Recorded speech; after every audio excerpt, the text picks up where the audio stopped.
Hey everybody, welcome to this week's Q&As. Looks like there's a bunch of questions, so I'm going to get through them at a quicker pace, but I always try to have that healthy balance of giving all the information that the person asking the question as well as everybody else listening might need in order to get the answer to that. So hopefully I'll still get it right this time, but as always, I'm always open to feedback, so let me know if I didn't do this one justice. But let's jump in and see what we got. First up on Floatplane, Amen from Denmark wanted to know what's the best way to test latency for HDMI switches, both for your own personal use and what could reviewers use to test. They were specifically wondering about a switch from Orai, I believe is how you pronounce the company, that's HDMI in, but also allows for HDMI over Ethernet, which is something that I've used quite a bit over the years, to be honest. And testing this is the exact same as testing everything else. Grab yourself a time sleuth or really any lag testing device. The Mr. Laggy is equally as good. There's a bunch of open source solutions that I think are about to be sold as well, so you can make your own if you wanted to. But basically, grab that and plug it directly into a flat panel. Set it to the highest resolution it supports, let's say 1080p 60 in the case of the time sleuth, and then hold that measuring device in the top left of the TV. Now, how you hold it is going to affect the results, and even just a millimeter in any direction could skew it a bit, but not milliseconds, microseconds. So, or if it's like 1.9 and you might get a 2.1 reading, something like that. So just pay attention to that and get your base reading. Then run it through whatever HDMI device you're testing, a switch, audio video receiver, any video processor, anything, but run it through that and then do the same test. And if it's the same within a couple of microseconds, that's a zero latency device. So that's how I would test any of these things. And the only thing that I haven't had the opportunity to test yet is how some of these switches like this handle 1080p downscaling. So you feed it 4K 60.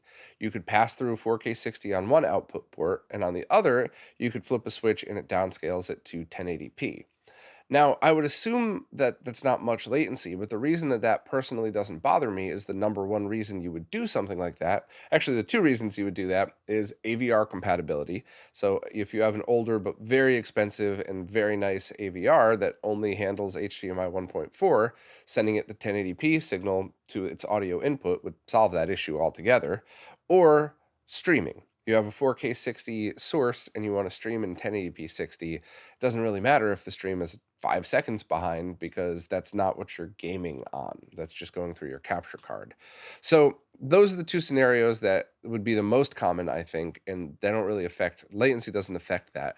However, as soon as I have the ability to test a 4K 60, actually, I think I could do that now with a RetroTink 4K. I should get around to doing that. I should do a live stream where I just test some of this equipment. But anyway, the point is, that's all you have to do. Use a time sleuth or any other lag testing device direct into your TV and then back through whatever equipment you're testing, and that should get you a solid measurement. And if it's within a few microseconds, it's almost guaranteed where you held your hand. So not a big deal. Also, how'd I do on your name? I'm terrible at pronunciations, but I always try my absolute best. So hopefully I got it right. Brickfist brought up a very annoying issue that's been going on with the Xbox Series X. It has very delayed audio when using Dolby Atmos for gaming. It's extremely noticeable, and they don't know how anybody plays with Atmos on. It's the same when gaming on Windows over HDMI. Even 5.1 audio has some delay on Xbox when gaming, although these don't seem to be an issue when watching movies. Apparently, PlayStation has no lag in either mode, either Dolby Atmos or 5.1. So, what can Xbox and Windows gamers who play on TVs over HDMI do to get rid of this nasty lag? There's nothing you could do. And that's a really crappy answer, but here's the unfortunate truth. The reason you probably don't notice it while watching movies is you probably switch your TV to some kind of movie mode that has more latency than game mode. And while it's probably not going to be as slow as Dolby Atmos on the Xbox, it's bridging the gap between them a little bit, so it makes it less noticeable. But if you were to do some kind of high speed camera audio test, you would probably find that it's still delayed. It's just less delayed. And the reason you really can't do anything about this for gaming is in order to truly sync it up, you would have to delay the output of your video game, creating latency in that mode. This really has to be something that's addressed by Microsoft. And if the issue was actually that both PlayStation and Xbox have latency in this mode, I would love to dig in and try to help. But if it really is only happening on the Xbox Series X, then this is going to be something that they have to deal with. So you really have to just keep annoying Microsoft on everywhere: social media, emails. Be polite, but be persistent, and everybody has to do it. And then they'll eventually release some kind of patch for it. I have actually heard Vincent Teo from HGTV Test. If you're not subscribed and you're into this stuff, that guy's amazing. But he has talked about how there's more latency with Dolby Atmos sometimes as well on certain TVs. So my gut's telling me it's the way Dolby processes their audio, and they're not exactly known as being an open and friendly company you could just ask questions to. So I don't really know how or when this could possibly be fixed, and I doubt it could be fixed by us. So my only guess would be that we have to annoy Microsoft until they actually fix it. But if anybody else has any suggestions, or if I might be missing something, then by all means, please let me know. I am not an expert at the Xbox Series X at all, but I do kind of understand how a lot of this stuff works. So that's my educated guess that's probably right, and unfortunately not what anybody has to or wants to hear. Next up, Bjors Fjortoft wants to know, for best looking fidelity and resolution, will a modded N64 with an N64 digital and a Wii with AVI HDMI hooked up to a RetroTink 4K on an LG 4K OLED be more upscaled and better looking than upscaling both consoles through emulators to 4K? If money wasn't an issue, what would I pick? Not taking compatibility with ROMs into consideration, just kind of what would I pick? Well, if money wasn't a consideration, I'd pick both. I'm sorry for the asshole answer, but it's just the truth. Um, Here's the thing. When you're using something like the Dolphin emulator, if you have a really beefy PC, you could render games in 4K. It doesn't always look perfect, but sometimes it looks absolutely amazing. And that's nothing any video processor would ever be able to do. Period. End of story. So rendering it in a higher resolution has to be done on the software level as the game is running. So that will always have the potential to look better. Same with Nintendo 64 games. Especially if you have some of those community rebuilt games that were reverse engineered by their source code, now you could render those in 4K and they will never look, or a scaler could never look as good as that. But now you're limited to what games are compatible. You have to buy a much more expensive PC to get that kind of rendering than you would spend on a RetroTink 4K. So if you're just talking about, hey, I have a decent PC with a 3060 graphics card in it, what would look better?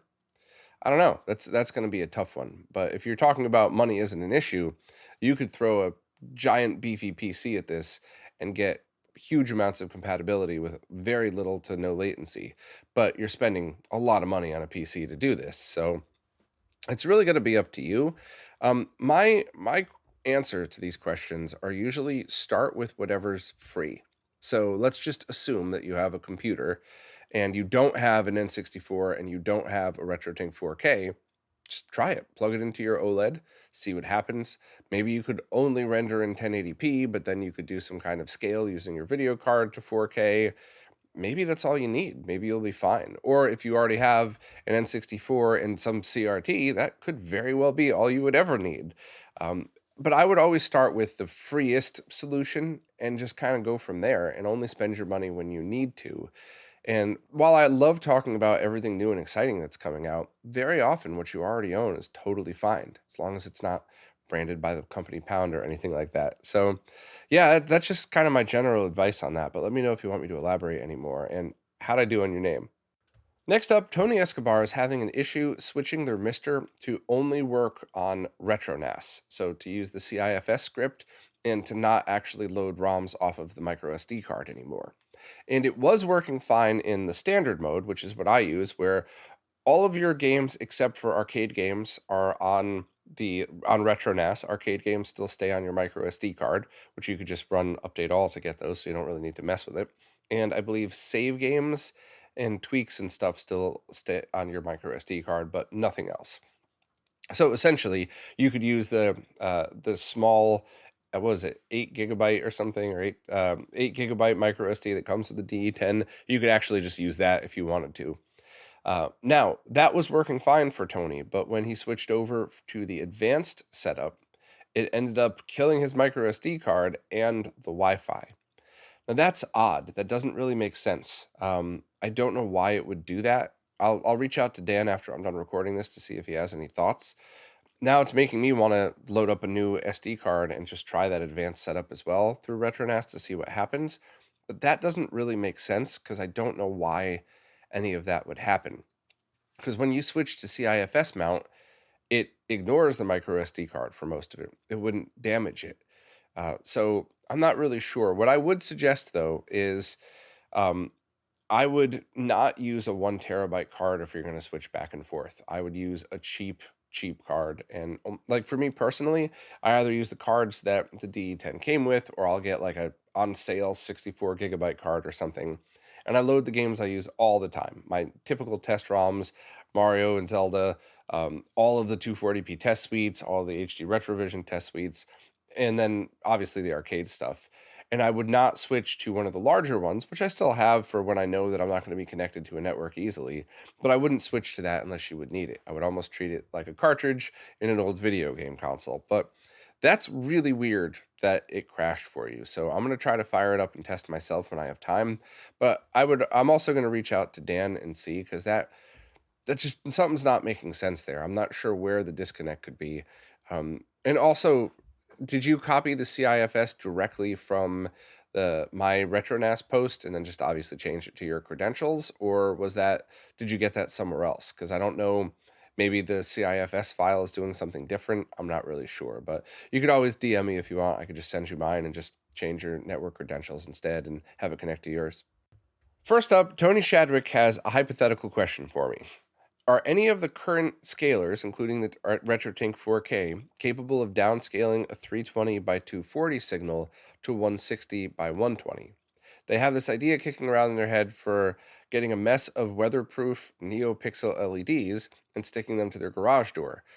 320 by 240 would mean having 76,800 LEDs attached to their garage door, and that seems like asking for a fire, or at least be able to roast marshmallows on the door. They're well aware this is impractical and that an older projector is a more viable solution, but it was an idle thought.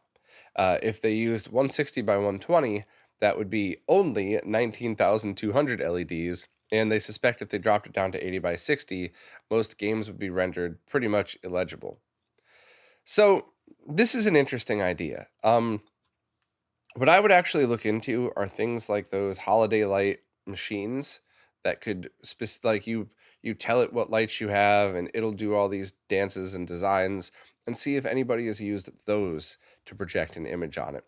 I imagine there's going to be latency, so while it would be certainly fun, you might be better off having pre-recorded footage that you try to run through it, just so you don't have to worry about any of this stuff. But if the goal really is to do an LED gaming wall, I would look into that, because people have absolutely done that. I just don't know what the latency would be. The scenarios that I've seen them have usually been in things like it's a display in public, so the gamers are playing on a normal gaming monitor, but everybody else is staring at this giant LED array. But I don't really know. That's a good question. I'm assuming the Tink 4K could do it with a custom output resolution, but I don't know how bad that would look. I mean, if there's so much that goes into it, because if you took something like an old NES game and you cropped it and then removed some of the information, it would work, but it would look odd. So I don't know. I don't think this is a dumb idea at all. I think this is fun. I think this is the type of nerdy projects that end up being fun videos. But it's just one of those things where that's a tough one, and playing video games on it would be the issue. So I would look into LED gaming walls and then LED holiday lights and see how people are doing those. And then at the very worst case, swing back to look at downscalers. But I think I would kind of start with that and see what happens. One more question from Tony. A while back, I'd offered them some of the shielded speakers that I bought by mistake that I thought I was going to put in my Astro City, but they were too big. They were actually the size for a Capcom Big Blue, and I ended up selling those. But as it turns out, Tony got their hands on a new in-box 25-inch CRT that they'll be tube swapping into their machine, so now they could use those new speakers. Betting you sold them in an auction by now. I did. In fact, I sold them twice. It was very weird. I sold them, And then about a month later, I see an email come in from eBay that said, like, your item is sold. And I'm like, that sold a month ago. That must have been a bug. And about a week goes by, I get a random message from somebody that says they haven't gotten their speakers yet. And I'm like, what are you talking about? And I looked it up, and apparently eBay had listed them as two sets of two. So they doubled up the listings. So I apologized profusely. Luckily, the person was very nice about it all. But so yes, I accidentally sold them twice, and I refunded the money. Obviously, I needed to say that just in case. But uh, I did go back and look for those a while ago because somebody else was asking, and they went up in price. So I could drop a link to the exact ones that I purchased, but unfortunately, you're probably gonna have to be spending a little bit more on them.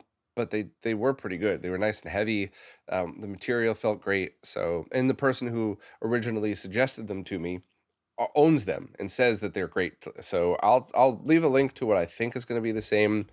But yeah, but this is a general link. This is not a link to my store. I will not be selling imaginary speakers anymore. That was very embarrassing. Next up, Shane Cullen wants to know if I like vintage anime, and if so, do I watch on a CRT, VHS, OLED via RetroTink 4K? Any favorites? So I'm not the biggest anime fan. I do like it. I loved Akira. We used to call it Akira because we didn't know any better, but I always loved that one. And the older I got, like every 7, 8 years or something, I would rewatch it, and I got a lot more of it. Vaguely remember Fifths of the North Star, so I should probably rewatch that again. And for stuff like that, it really depends on the release. So sometimes I would probably watch that on an OLED with a RetroTink 4K and like scanline emulation, especially if there was already a Blu-ray release of it. But I do find that a lot of stuff that was really designed to be watched on CRTs does look better that way. I'm going to finally get into CRT projectors. I owned one once for a couple months and never even plugged it in, and ended up giving it to a friend. And now that was back when I lived in the city, so I couldn't have one anyway. So I'm gonna retry a CRT projector soon. My guess is if it's not too hard to set up, then that might be my preferred method of doing it. But there's so many good ways. And I think one of the things that cousin Scott and I saw when we had an old X-Men DVD, so 480i was meant to watch on TV. I think both of us preferred watching it on a CRT. I think it was just one of those things where when they were watching and editing this, that's how they were seeing it. So when you have the extra clarity of something like an OLED or a modern projector, you see stuff that you were not ever really supposed to see. Some interference, film grainy type of things, but that's really where the RetroTink 4K's filters absolutely shines. I'm not sure if everybody would prefer it for old movies, but for TV shows, it really fits well. And just the one random reminder is that when you're dialing in profiles, it's very easy for you, not meaning you, Shane, you meaning like everybody, to look at these profiles and start staring at the scan lines. When in actuality, what you want to do is sit back on your couch and dial it in so you don't see the scan lines, but the image is better, just like on a CRT. Unless you're sitting ultra close, you don't see the mask, but you kind of do, but that's not what you notice. You notice the game, and if you're looking for the mask, you could see it, but what you're actually getting is the mask cutting through all of that, kind of chopping the image up so that it hides all of the imperfections. And that's kind of the end goal for CRT mask emulation. So that's the mistake I made a lot over the years. And it's just one of those things where I've gotten, especially even with the Tink 4K, I've used macro lenses to get it to look almost identical. And I sat back on my couch and I'm like, it's not as good. And then I kind of tweaked it from my couch and went, oh, this is perfect. So that's just kind of a tip that I wanted to share as well. But yeah, I do. I should probably start watching some more vintage anime just because the ones that I saw were great. And there was a bunch more over the years. It wasn't just those two, but and I just how I would watch it completely depends on the format I've gotten it in and the quality and what I have available to me at the moment. So but that is something that's like a side hobby, not just watching movies, but experiencing them in different ways to see what feels like the best fit. It's definitely something I've appreciated so much more lately. Next up, Shane Steinhauser has a LaserDisc player that outputs only composite video, and that looks good on their PVM, but doesn't look as good on their CRT, their widescreen CRT, their XBR 960. So they want to know what's the best way to clean up that signal. So there's a couple of things. First of all, the PVM the professional video monitor is going to have a higher line count. And not only that, it's going to be designed to show more detail. And that's just the inherent nature of how PVMs and BVMs work. So you might never get your widescreen consumer XBR 960 to look as good. It just might never happen. The other thing you might run into is if your LaserDiscs are widescreen, when you play them on a widescreen TV, you're only using a fraction of the image because you're sending that widescreen CRT a 4:3 image that's cropped with a 16:9 video in the middle. And while, yes, some TVs have zoom functions, some work well and some do not work well at all. So that's something to consider. Also, you're not really going to get the signal cleaned up by converting it from composite to component that much. What you will get is if you use something like a RetroTink 5X, you could very much get a filtered signal. So you have the 2D comb filter that's built into that would absolutely help a lot. So that's certainly something that would be a help to you. But it's really just coming down to your overall experience and how much money you want to spend on something like this. Because you could get a couple of converters, you could get a video processor like the Tink 5X, a DVDO processor, you could zoom it with a 3D comb filter. There's a lot of stuff that you could do, but it's my opinion, and just my opinion. Please don't let me discourage you from doing whatever you would like in this situation. But it's my opinion that in situations like this, just embrace them for what they are. If you have a laser disc that's great quality, that you really want the best picture out of, use your PVM. And if you want it on a larger screen, because I'm assuming your XBR 960 is larger than that, then give that a try and see. And if you already own other equipment, like the Tink 5X, if your XBR 960 has an HDMI or DVI input, cool. If not, get an HDMI to component video converter, and then try just sending your XBR 960 560p or something like that, and see if that improves the signal by deinterlacing, filtering, and upscaling it, just probably line doubling it in that case to see if that works. I would not ever suggest just going out and buying a RetroTink for that only purpose, because it might not do what you want. But if you already own it, I mean, what are you going to spend? 20 bucks on a digital to analog converter that you'll probably use for a million other things anyway? So yeah, that's kind of my thoughts on that. But please let me know if you want me to elaborate a little bit more on any of this stuff. I just kind of wanted to share my opinions and sort of point you in the right direction. Next up, Alex Hollingsworth is having an issue converting the HDMI output from the Carby, the GameCube HDMI plug-and-play device, for use with both a Sony Vega and PVM 20M2U. They're using one of the generic HDMI component converters that I list on the Amazon page. At one point, they swore the thing worked, but now they have to enable and disable the scan doubler until the TV actually locks onto the sync. This issue doesn't seem limited to TVs either. Both the RetroTink 5X and Extron VSC 500 refuse to read a signal without this manual fiddling. Any ideas would be appreciated, as this has been irritating them for a few months now. Well, I'm sorry, Alex, but you've run into what we've all been running into, and it's a result of inconsistent digital to analog converters. What happens is companies like Lontium will make these chips that work very well and they're cheap, but you could use different ways of making them to get your signal out, and there could even be different revisions of the chip that work slightly different. So the issue is that, well, first the issue is inconsistency. The reason it's inconsistent is some lock directly onto a 15 kilohertz signal, and some do exactly what you have found, in that you have to send it 480p first and then flip it down to 15 kilohertz and then it'll start working. Otherwise, it won't sync onto it for whatever crazy reason. Sometimes the inconsistency is because the manufacturers don't read the new data sheets and create the correct circuit around it. Other times, companies like Lontium change their chips and don't really tell anybody.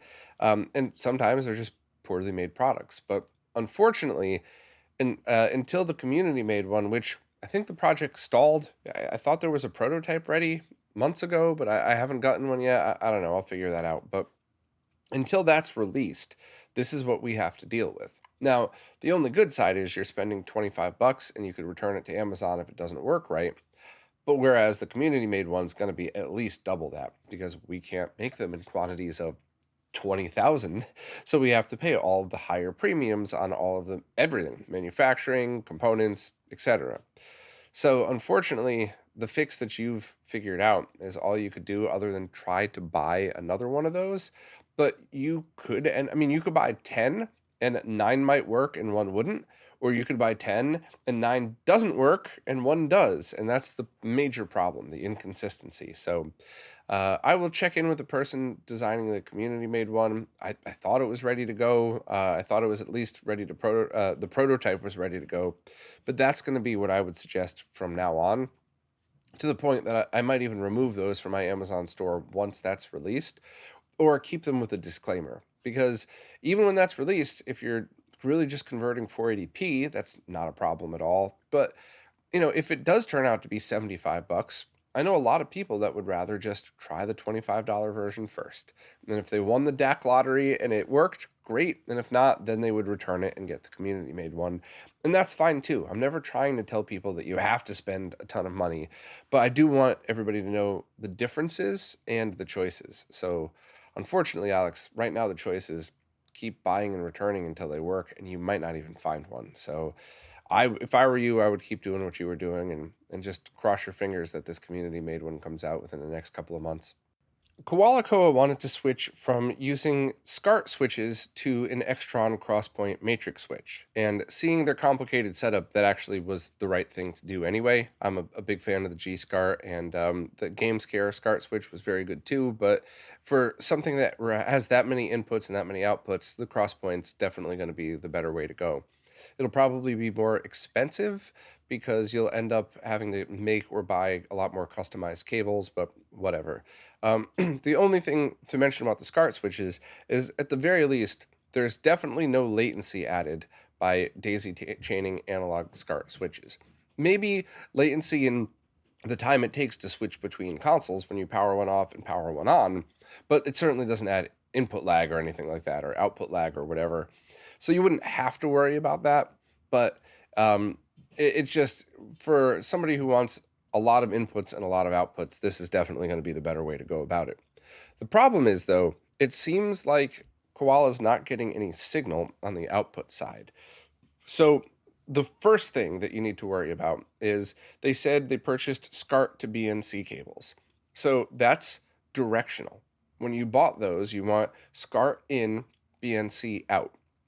Also, all of your SCART cables need to have C-Sync on the output, not composite video or Luma S-Sync. If you need those, you could either get the SCART to BNC cables with a sync stripper in it, or you could just order new SCART cables, or depending on the store, I think Retro Gaming Cables sells direct BNC cables, so that would be an easy solution too. Just console end on one side, BNC on the other. And the only scenario in which you would have to use a sync stripper would be PlayStation 1, if you were using RGB SCART.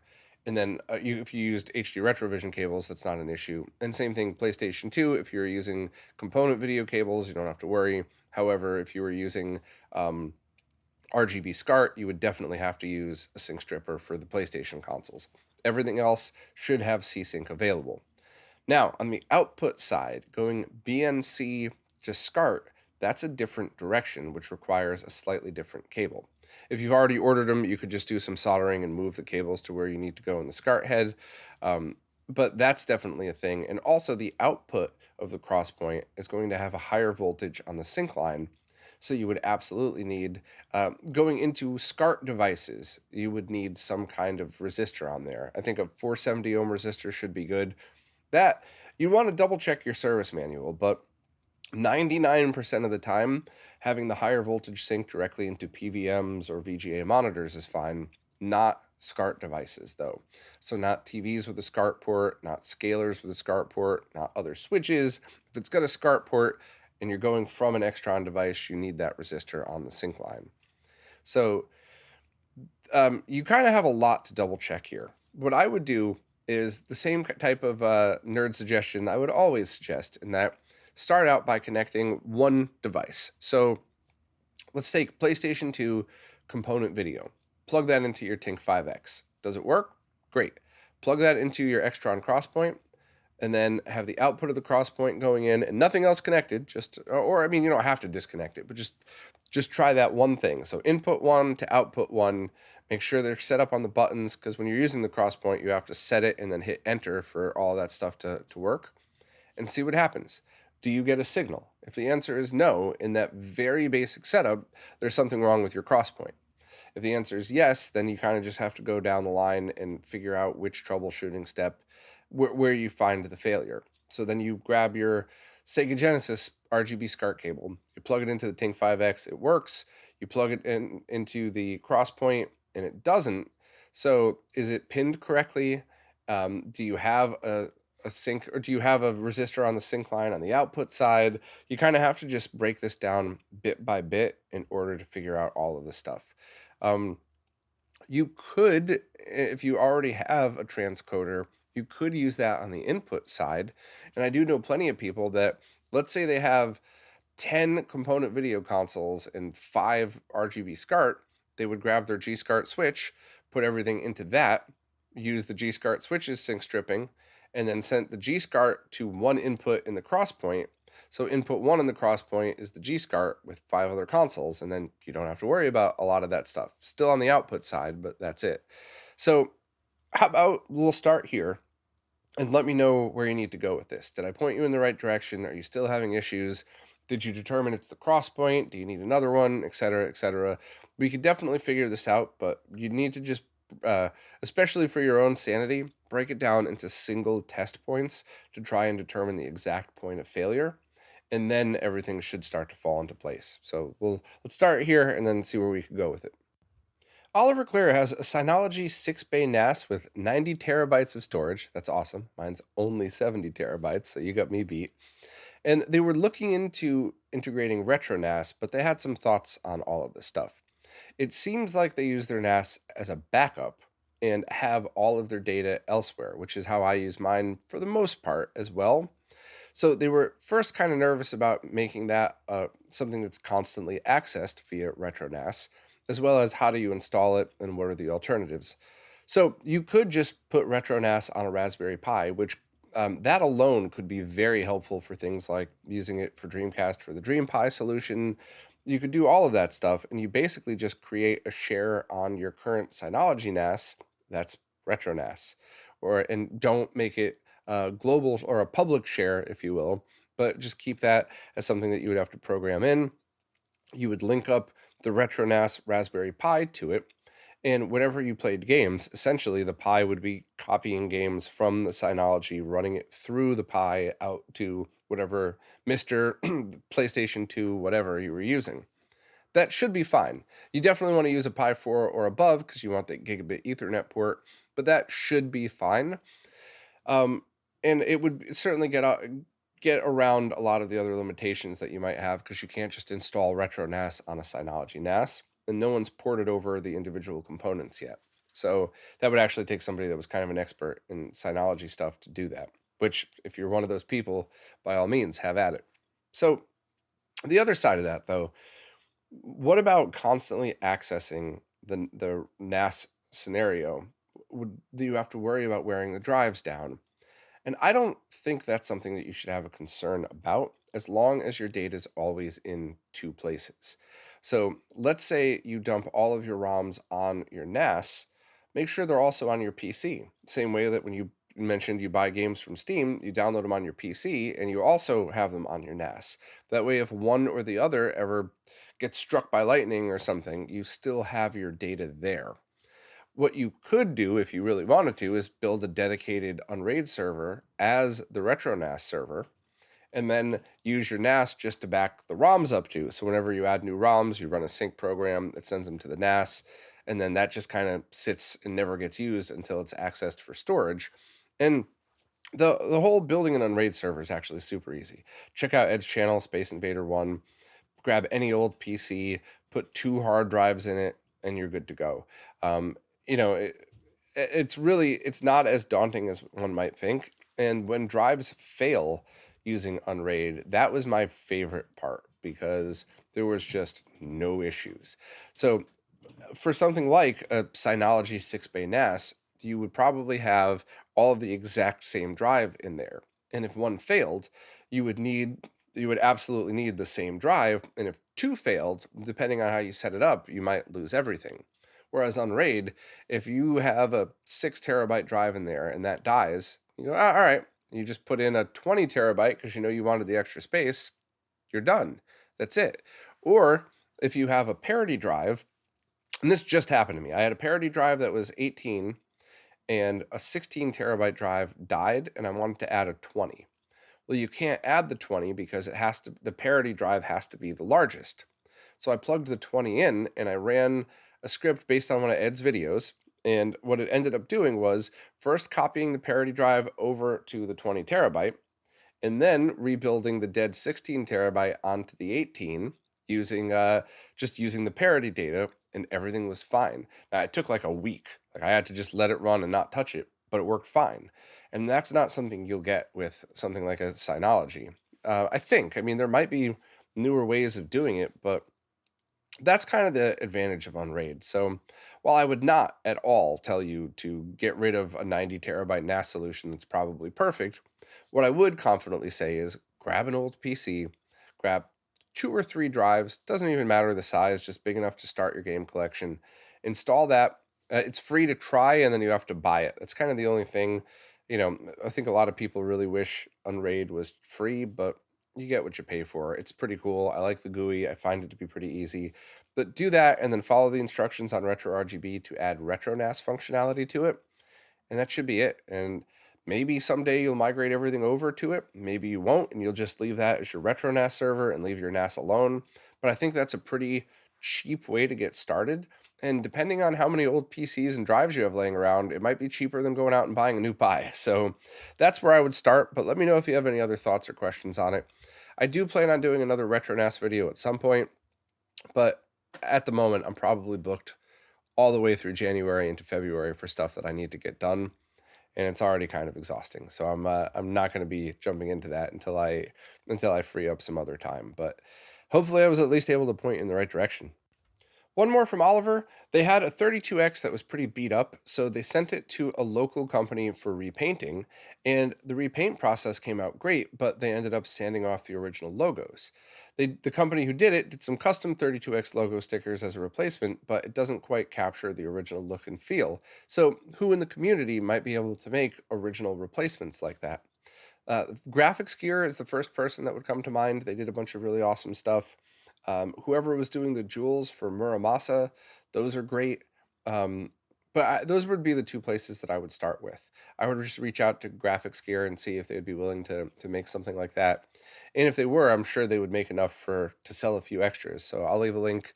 I'm not sure the best place to contact them, so I'll just drop a social media link there, and hopefully I could find other places. If you can't find them there, you could find them other places. But great question. I'd like to see that too, just because there's a lot of people doing restoration work that would love to have the original stickers and stuff put on it. So hopefully that'll be an easy one. Kelp Help has a question about video capture. On their YouTube channel, they like to do port comparisons comparing different versions of the same game. And while they can't upgrade to 4K yet, since it requires a massive setup overhaul, yes, it does, everything is generally geared towards 1080p. So I have a couple of suggestions, but I want to step back first. And I want to make sure that I'm understanding what it is that you're trying to compare. So if you're digging into very small details like any video artifacts or anything like that, then you're really going to need to get a lossless setup. And that's kind of tricky because that's kind of what I do, what John Linneman does. And what you end up needing to do is you capture the lossless footage, you make your example shots, but then by the time it hits YouTube, it's compressed and your examples might look exactly the same. So your audience is really relying on you to do that analysis and check it out and kind of to have that proof, and integrating still shots is always an easy help with something like that. So my first question is, do you need to do that? And I don't mean any disrespect by that at all. It's also not a compliment. It's just a question. It's a emotionless question. Do you need to dig into that kind of detail? Or could you just simply record, as long as it's not dropping frames, could you just simply record in 60 frames per second at 1080p or lower, do your comparisons, and then if you see something that's graphic glitchy, do a screenshot, and then compare the two still shots together. And that's what I do very often. And I even have the ability to do uncompressed capture up to 4K 60, but a lot of times it's just a tremendous waste of time and energy, especially if you're just zooming in to look at, like, that's why I use Link's face so often to show any of the details or any of the interference, because it's such an easy way that anybody could instantly recognize the difference as long as you're watching on a decent screen or something like that. So you don't need to dig in deep. So it's my guess, without getting any more details from you. This is kind of like the reason why I always like to make these feel like we're hanging out somewhere. But if we were actually hanging out somewhere, I could just ask you and get the answer right away. So sorry about this, but my guess, based on what you've told me, is that you probably don't need to dig so deep into all of that. I would just double check that your capture card isn't dropping frames. Um, the easiest way to do that is set your RetroTink 5X to 1080p 60, plug that into your capture card, and run the 240p test suites counter for 5 minutes, let's just say. And then go and open it up in VDub. Does single frame advance. I forgot about that. All the times I told people to open it up in a video editor, I forgot that the capture software I use can do that. Thanks to everybody in the comments who politely reminded me of that. Really appreciate it. So open it up in VDub and then just go frame by frame and count that you hit 60 a couple times in a row. Fast forward to the middle, do it again. Fast forward to the end, do it again. And if you don't find that any frames are dropped, then you should be good. That would be the number one thing. Because if you're recording footage and you're analyzing footage and you're going, oh, that one's stuttering, the GameCube version's worse, but it's your capture setup. And that's something that I've seen a lot. There was one person, I probably shouldn't get into drama, but there was one person that was throwing shade at John Lennon years ago and basically stealing the exact method of capture and comparison, or the exact method of comparison, but not capture. And they were talking about this, comparing two versions of the same game, and they were calling out artifacts that was a result of the scaler, not the game. So it was a smaller channel, so I didn't say anything. I didn't want to cause trouble, but we who put all of the time and effort into doing the comparisons that we do had a very large and loud chuckle at that one. So don't be that person. It wasn't you, obviously, but don't be that person. Take your time to check the things that matter and just be honest about the things that you haven't hit yet. So if somebody in your chat calls out compression artifacts, you could just say, hey, here's the capture card I use, here's the method. That's not one of the things I was reviewing in the game, so that's probably a capture artifact or something like that. So that's just kind of how I would approach it. But if you really wanted to dig into the weeds, you're going to need to go a lot further, and it's going to be a giant pain, and it might not matter. That you're going to need to get into using VDub for capture. You're going to need to dial the exact refresh rates. You're only going to need to use the Tink 4K or the Tink 5X in frame lock mode, not triple buffer. I don't know if your capture card's going to work for that. There's a whole lot of stuff where you might end up having to buy a whole new PC, and you might not need this at all for what you're doing. Once again, I just mean that emotionless. Like, this might just be a waste of time and money, and simply verifying that your capture card's doing what you think it's doing might be all that you need to do. So let me know what you think about this one. Let me know if there's any other thing I could do to help. I hope everything I said came out as encouraging, not discouraging, but I don't want you to waste thousands of dollars on a capture PC and hours of time to do stuff that it might not matter for what you're trying to accomplish. Next up, Steve Wells has a suggestion for fixing stripped screws. One bodged fix that you could do is slice off a sliver of a matchstick, put that into the stripped hole, and gently put the screw back in. The wood from the stick should allow the screw to bind. That's a cool suggestion. I like that. That would absolutely work if you're putting it back together and never plan on undoing it again, because every time you add a matchstick, that might expand a little further. But for just getting it done, I love solutions like this. That's one of the ones that's one of those things where, like, if I were a pro modder, that's not what I would choose, because I would want to make sure the customer didn't have to know any of these gotchas about taking it back apart. But it's absolutely something that I would do for my own console. So I appreciate the suggestion, Steve. That was a cool one. Kirk said they accidentally left their Atari 2600 on for a couple of nights next to their CRT, and their CRT now has a small red patch where the Atari was. Could this have been caused by the console, or is it a coincidence and caused by an unrelated issue? Anything's possible, but that's very unlikely. And that's one of these reasons why a lot of these consoles have the shielding that they do, because they're not supposed to emit any kind of electromagnetic radiation or any kind of thing that could cause damage to other components around it. It's possible something's up with your 2600 doing this, but I think this might just be a coincidence. Do you have any non-magnetically shielded speakers next to it? It could be one of those things where you turn on your 2600 and it's messing with the unshielded speaker, which has always been next to your TV. It could be something weird.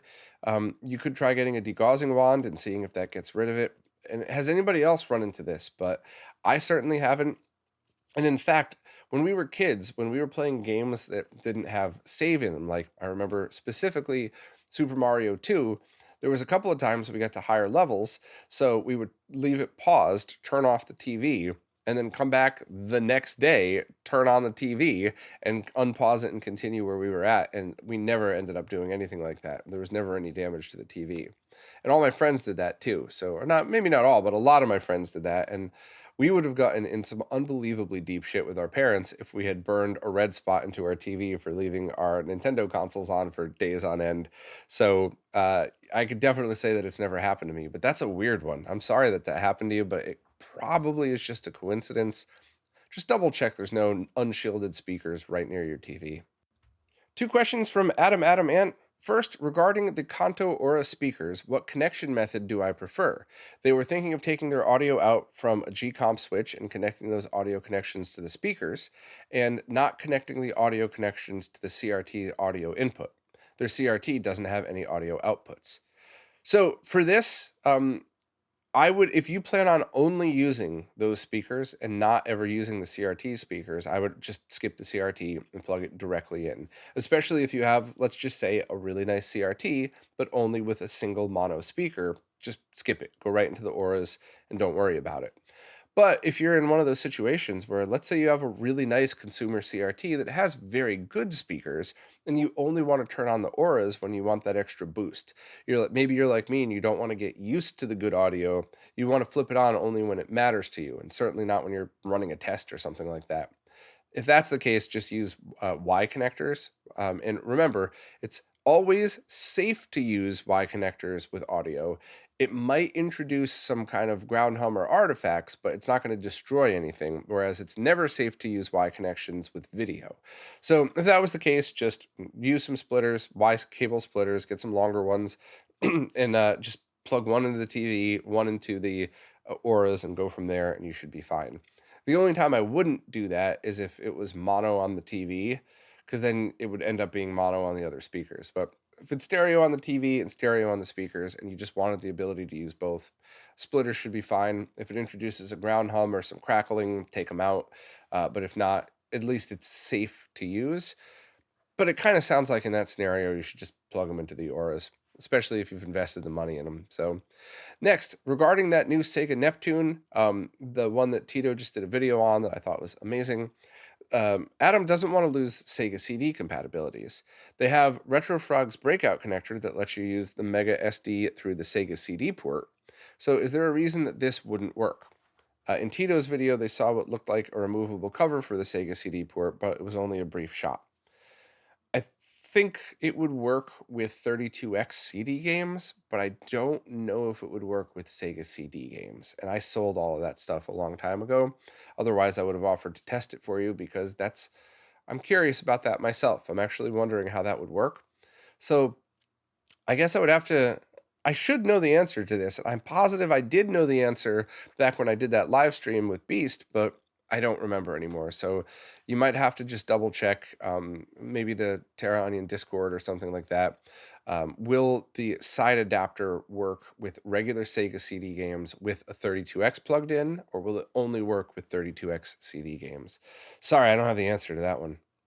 Next up, Durf had some things to talk about regarding magnetically shielded speakers and the wiki, so this was a good one. First, Durf suggests using apps that are available on any smartphone with GPS capabilities, because those GPSs also have to have a magnet sensor built in to work, so you could use that to detect magnetic fields. And I did try that, and it mostly worked. So I suggest as many methods as possible. Somebody else said try a compass. I thought that worked as well too. But the more methods you could use to test, the one thing I don't suggest is opening up the speaker, because a lot of speakers could be sealed, and the moment you crack them open, they change the way they sound, and it just I don't want to see people waste speakers.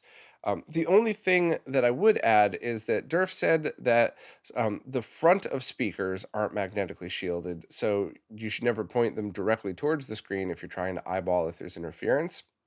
I did, and I didn't get any interference on mine, on all the ones that I tested. That's a good point, but I just think wiggling them around like I did in the last videos and just showing exactly what I saw for interference, I thought that was probably the best overall way.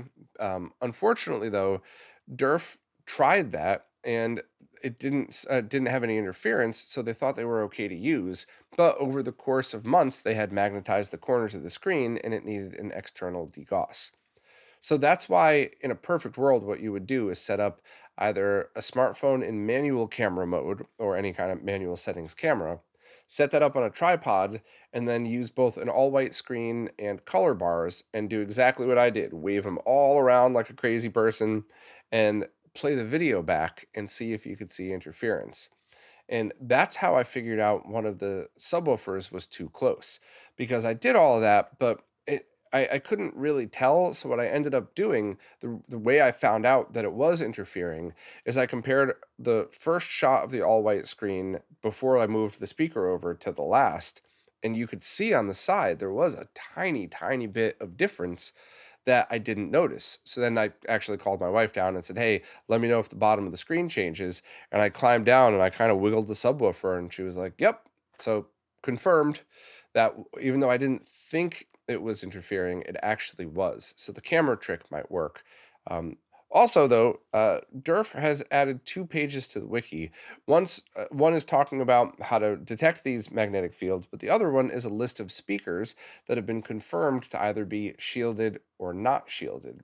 The only thing I would add to that list is any extra model information, date codes of when they were made, any other information people could give, so that you don't end up with situations like I run into, where there are those speakers, the Klipsch speakers that were magnetically shielded, still to this day on their website listed as shielded, but at some point they just stopped adding the shields. So having a date code or something would definitely be really helpful for that. But I love that you thought to make that list. So thank you so much for it and for the extra tips. Next up, Richard Webster said they've just had a triple bypass version 2 installed in their VA4 Mega Drive 2, and they're still seeing jailbars. What could they do about it? Talk to your installer and see if they're using Cruz's methods of installation. There was a reason that Jose did so many different installs for us at a very big discount, so thank you again for him for that. But finding where to run the wires and then what components to lift on which model was a huge difference. There were some models that he did the bottom install to, and while that might have been easier, there were other models he had to put it on the top and run the wires around in a very specific direction, otherwise they were picking up interference off of the board. There's also some models that you have to lift RGB from some of the other chips, and other models that you do not. So there is a chance that you have a model Genesis Mega Drive that that we didn't test. I don't think we tested. We only tested 1 or 2 PAL revisions. So if it's a PAL revision, maybe that's just a noisy model. Just like how some Model 1 Genesis consoles are always going to be noisier than later models or Model 2s. It could be that, but it could be installation technique. So I would talk to your modder and just double check and see if they've had other issues with that exact model motherboard revision. Maybe it's something that people have found out. There's one rev out there that's always going to have jail bars, but all the Genesis 2s I've seen that had the triple bypass installed looked pretty awesome and sounded. Some of the Model 2s had terrible audio, and it was such an upgrade for the audio side. So just talk to your modder and see what they say, and maybe try to find a Discord where some of the pros are hanging out on, and or in even the RetroRGB Discord, and see if anybody has some tips for you there. Next up, Eric Fleener has a question. There's a couple of prefaces here, though. My answers are going to be honest and blunt. There's not any emotion in them unless I say it. Also, Eric's been a supporter for a while. This is an honest question. There's zero trolling going on here. Even though the question is sure to stir up some trolls, that's clearly not what Eric's going for. No, nothing but respect for you, Eric. But the question is, with the Pixel X Morph releasing soon, if they sent me a unit, or if a member of the community sent me one, would I be willing to do a review on the channel and the website? So the short answer is yes, but. And I'll explain in detail, because if I don't, I'm going to get flamed for it here. Not by you, Eric, but by everyone else listening. So first and foremost, I will review any product that I think is worth reviewing that's not a clone. So that's the only prerequisites. I have to think it's worth my time to do so, and it just can't be from a clone company. Even if it in itself is not a clone, I refuse to support clone companies. The Morph looks very cool, and Pixel effects are obviously not cloners, so that's fine. However, there's a couple of factors involved. Based on the pictures that they showed on their website, it's not done. What they showed as an example of smoothing and interpolation was funny. So that's not a finished firmware. So if I review that now, that's not really fair to anybody, especially to Pixel FX. So if I put it up against the OSSC Pro, which I first tested that years ago, and Marcus has been working on the firmware for the DeX, which is very similar. So that's a very mature product. And then the Tink 4K has been out privately for a year, tested by some of the best devs on the planet. So if I put those three up against each other now, that is not fair. A beta firmware for the Morph versus two solid firmwares on stable products. There would be a lot of stuff that I would call out, which is true, but that might not reflect what you get whenever it releases. I think their website was updated to say Q1 and Q2. I could be wrong about that, but point is, if it's not out yet and it's not stable launch day firmware, then what I'm going to do is an unfair review, especially with features that don't seem like they're finished yet. And if I do that, all that's going to accomplish is trash a product that's not finished yet, so it's not fair, and open up the door for just insane more amounts of trolling. It's been brutal how many people have created brand new accounts just to call me a biased Tink shill and make up rumors about me. It's almost as weird as the people who created those accounts to say that I had joined Team Mars and I was sabotaging MiSTer. I spent a third or a quarter of every week's podcast gushing over how much I love the MiSTer, helping promote every dev on MiSTer. Why would I do that? So it's maddening that I have to wade through these just hundreds of morons just to get you the truth. But I don't want to open myself up for that at all. So what I think should be the right thing to do is wait till the Morph is actually out and wait till the team says, this is a solid, stable firmware. And that way, if I find things that I don't like about it, I find things that I don't like about what they have said is the final product and final launch firmware. I mean, I would hope that they're going to continue to do firmware updates to it, but I think that's the only fair way I could go about doing this. And it's one of these things where it's hard to navigate the scene sometimes, and people very often say, "Oh, there's so much drama now in retro." It's only just spilled into the public a little bit now. It's always kind of like this, and it's always really hard to navigate stuff like this. And I've even been in a situation for the past couple of years where there was one seller selling a product that's not good. It's not bad though, but it's not great. But they were the only one consistently keeping them in stock. They have excellent customer service, other than the fact that the product isn't great.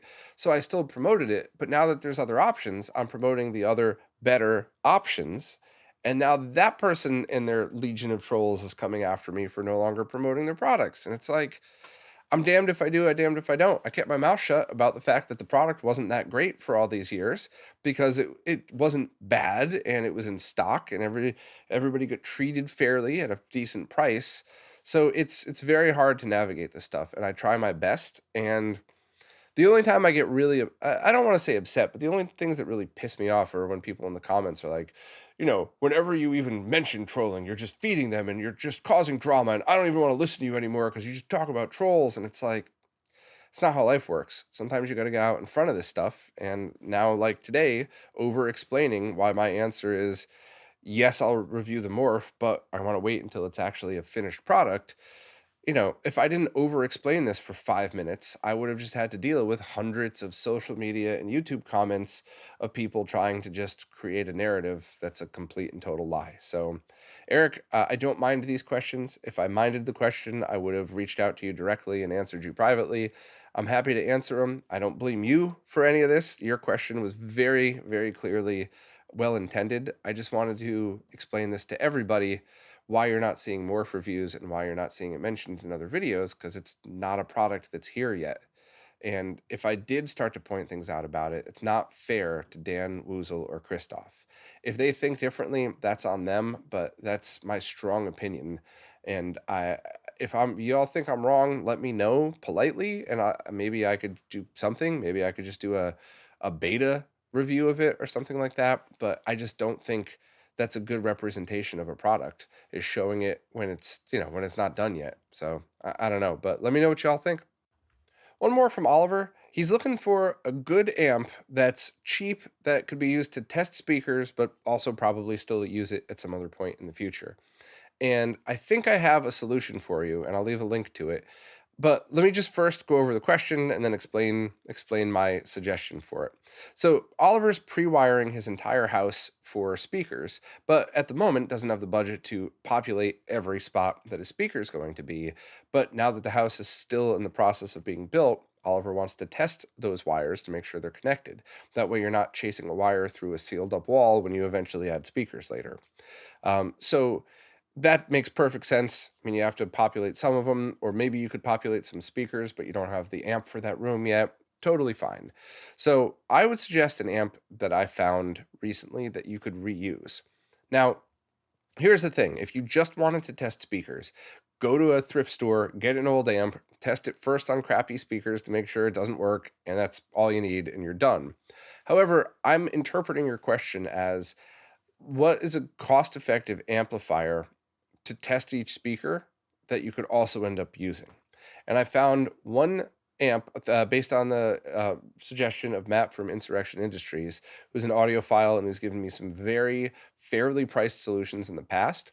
It's like just over $100, and it sounds so much more expensive. Uh, Funny enough, when I had that Marantz amp that I did the review on, I added ceiling speakers in my kitchen and used its second zone for those. Except if you're using AirPlay, you can't just do that from your phone. You have to then go over to the amp or remote and then switch what speakers are active or not. So I I ended up looking for this to test that out and to see if I could have a dedicated amp instead.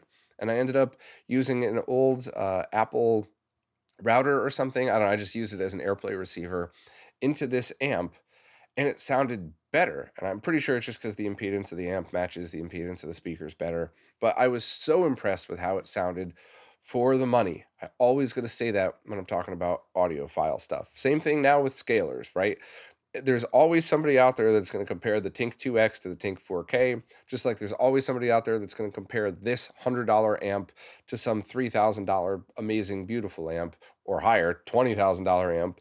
That you just got to keep that into context. But for the money, I was blown away at the quality of this.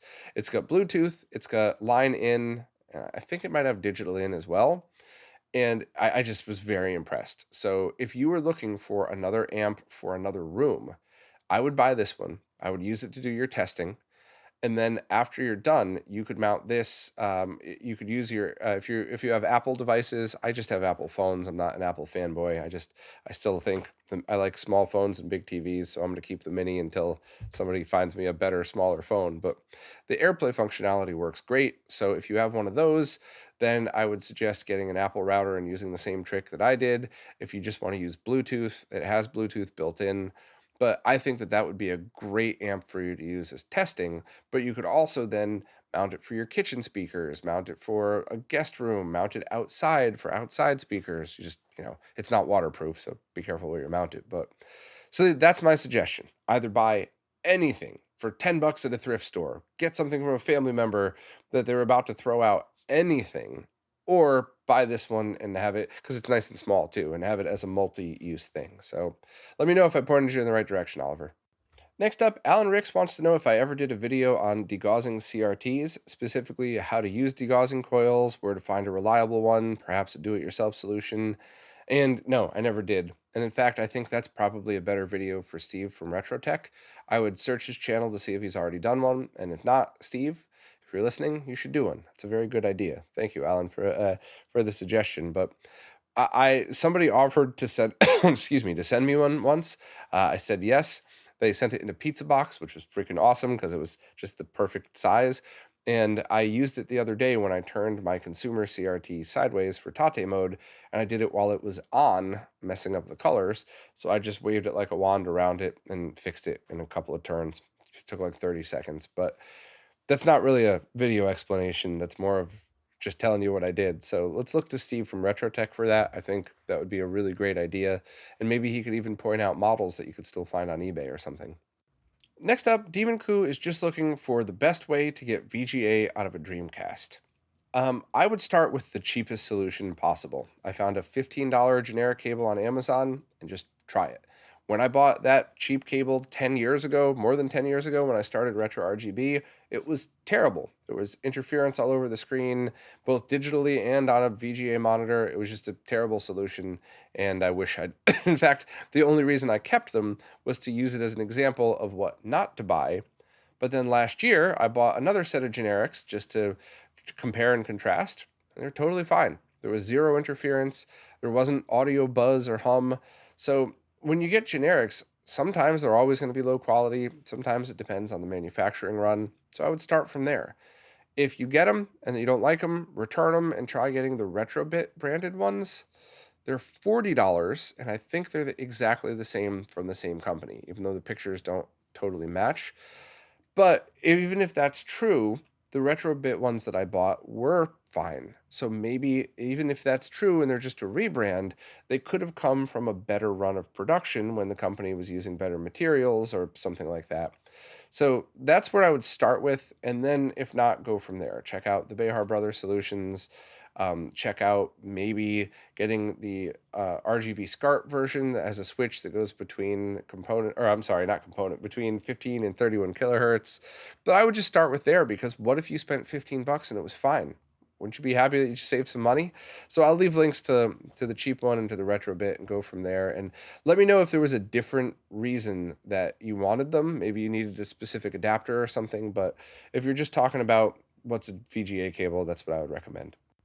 Mr. Burns wants to be able to connect a Dreamcast and a Super Nintendo to their RetroTink 5X at the same time, and they know about the Retro Gaming Cable's SCART switch, but that device is a bit bulky for their personal needs, as they only need 2 inputs, not the rest. So what would I suggest from there? I think an excellent solution would be to get a Retro Gaming Cable's Super Nintendo RGB SCART cable and their component video cable for the Dreamcast. So you have the SCART connection plugged into the side, you have the component connection plugged into the back, and then you just use your remote to switch between inputs, and there you go, both inputs active at the same time. So let me know if that wouldn't work for you for whatever reason. Maybe you have other stuff connected in back, but I think that's just the perfect solution for you, because you're just utilizing the inputs on your scaler and you don't need anything else bulky around it. So let me know what you think. The only other thing I guess you could do is S-Video for SNES if you wanted all the cables in the back and not use the switch. But I mean, RGB is an upgrade and you're using a beautiful scaler, so you might want to stick with that. But yeah, let me know what you think, and I'll leave links to the cables that I would probably suggest for that. Actually, just go to the RetroRGB systems section. All the cables I have are linked there. I'll leave that link to make it easier, but I think that would be all you need. Well, that's it for this week. As always, any questions you have, just please put them wherever it is you support in the latest Q&A post. The way the services work, I can't really figure out what's a new question on an old post. Plus, I like just scrolling through like you saw today and answering them as if we were hanging out somewhere. So any question you got, if it's something weird or uncomfortable, like one of the questions today, you could always DM me if you prefer. But generally speaking, I'm completely open and honest. And while I might not be so brutally honest on these Q&As, you're going to get an honest answer. So hopefully I did all right today, and I'm still kind of getting over that weird awful cold that's been almost 2 full weeks. So hopefully my voice isn't as nasally as it was. But anyway, as always, thank you to everybody who both participates in these and supports in any way, because it really is you who's keeping all of this stuff alive. So thank you all so much, and I'll see you next week.